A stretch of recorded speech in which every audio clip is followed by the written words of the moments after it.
Good day everyone, I am Mika Adrianu as Pilas from BSN12E Group 20 and today I'll be performing the Leopold's Maneuver.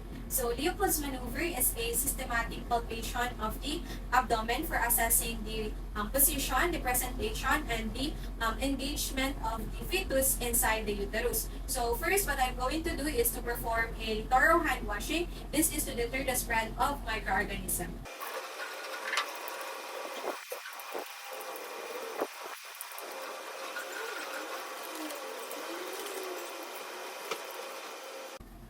Then I will identify the patient using the two identifiers and explain the procedure to the patient. This is to gain the patient's cooperation. So, good day, ma'am. I'm your student nurse, Mika. May I see your wristband? Please state your complete name and your birthday. Okay, so how would you like me to call you?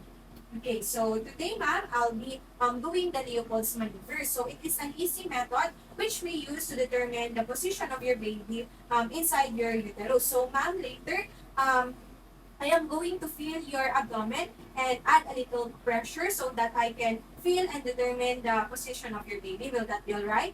Okay, so before we start, I'm going to close the door so that no one from the outside will disturb us while doing this assessment. Okay, so before we start, ma'am, I encourage you to void first so that later you won't feel uncomfortable. This is because an empty bladder promotes comfort and allows for a more productive examination. On the other hand, a distended bladder may obscure the fetal contour and may slightly deviate the uterus. Next, I will position the patient on a supine with one pillow under her head and with knees slightly flexed. So I will place a rolled towel on the right hip of the patient. This is because a flexed knee would relieve the tension in the abdominal musculature, and placing a towel beneath the patient's hip will displace the uterus of the inferior vena cava and thus preventing the supine hypotensive syndrome. Okay, ma'am, so I'm gonna, can you flex your knees? Okay. Okay, so I will place a on the right here. Okay. Now to begin, I'll be needing to expose the abdomen. So now I'm going to expose your abdomen. Okay, so expose only the area of examination, and if right-handed, stand at the right or stand at the patient's right side to easily grasp the symphysis pubis to be done on the third maneuver.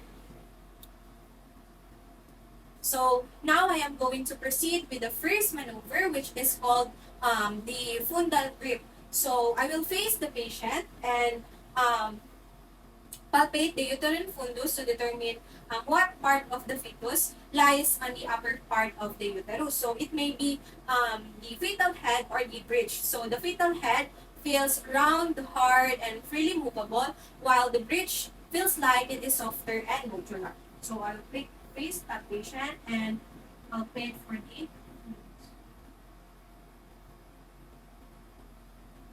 Okay, so proceeding with the second maneuver, which is called the umbilical grip. This is to determine the position of the back. So what I'm going to do is to palpate down in downward direction on the side of the abdomen, applying gently but deep pressure to determine the position of the fetal extremity. So it can be the fetal back and the anterior shoulder.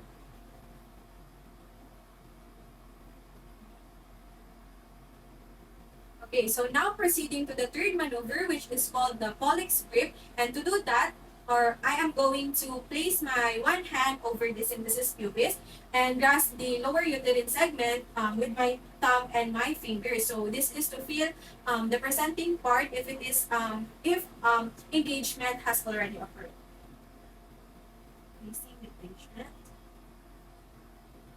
Okay, so now proceeding to the fourth maneuver, which is called the pelvic grip. So to do this, we have to turn and face to the woman's feet to confirm the findings of the third maneuver, as well as to determine the presenting part that is in the hypogastrium of the mother, and also determine the cephalic prominence. So if the prominence is at the same side as of the fetal extremities, then the head is flexed. But if the prominence is of the same side of the back, then the head is extended.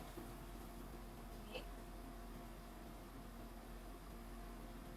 Okay, so now that we're done with the maneuvers, we are now going to look at the fatal back again and listen for the fatal heart tone. So the fatal or the normal fatal heart tone is 120 to 160 beats per minute. So now I'm going to listen for the baby's heartbeat.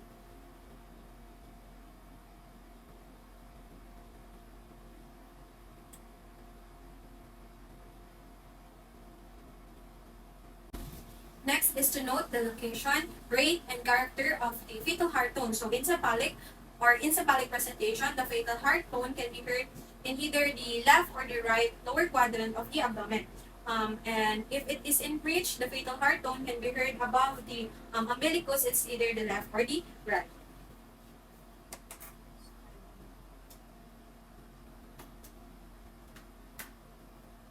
Okay, ma'am. So now that we're done, I'm going to over you. Okay. So ma'am, after doing the procedure, I have determined that your baby is in or is at the right side and that your baby is in cephalic position, which means that the head of the baby is at the lower part of your uterus, and it is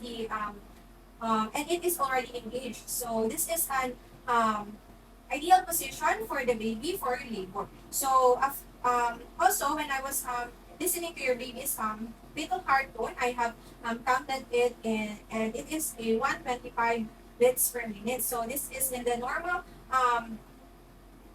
This is normal. So do you have any questions? Okay, so thank you very much, ma'am. So after that, we have to proceed in the performing a hand washing and document the data that we gathered.